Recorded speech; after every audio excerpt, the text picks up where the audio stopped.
एक बार गौतम बुद्ध अपने एक शिष्य के साथ जंगल के रास्ते कहीं जा रहे थे। ढलान पर से गुजरते समय अचानक शिष्य का पैर फिसला और वह तेजी से नीचे की ओर लुढ़कने लगा।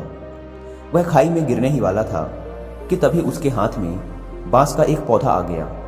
उसने बांस के पौधे को मजबूती से पकड़ लिया और वह खाई में गिरने से बच गया। बांस धनुष की तरह मुड़ गया, लेकिन ना तो वह जमीन से उखड़ा और ना ही टूटा। वह बांस को मजबूती से पकड़कर लटका रहा। थोड़ी देर बाद बुद्ध पहुंचे।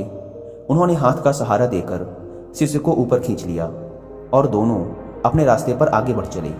रास्ते में बुद्ध ने शिष्य से कहा, जान बचाने वाले बांस ने तुम्हें कुछ कहा, तुमने सुना क्या?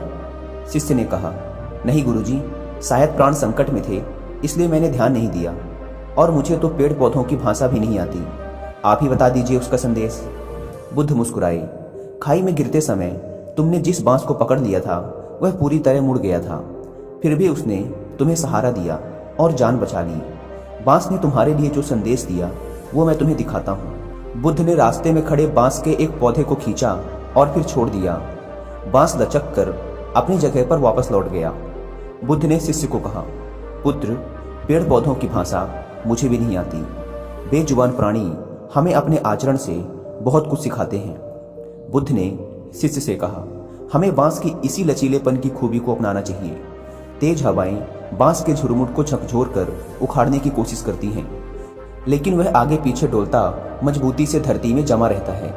बांस ने तुम्हारे लिए यही संदेश भेजा है कि जीवन में जब भी मुश्किल दौर आए तो थोड़ा झुक कर विनम्र बन जाना, लेकिन कभी टूटना नहीं, क्योंकि बुरा दौर निकलते ही तुम पुनः अपनी स्थिति में दोबारा पहुंच सकते हो। शिष्य बड़े गौर से बुद्ध की बात सुन रहा था।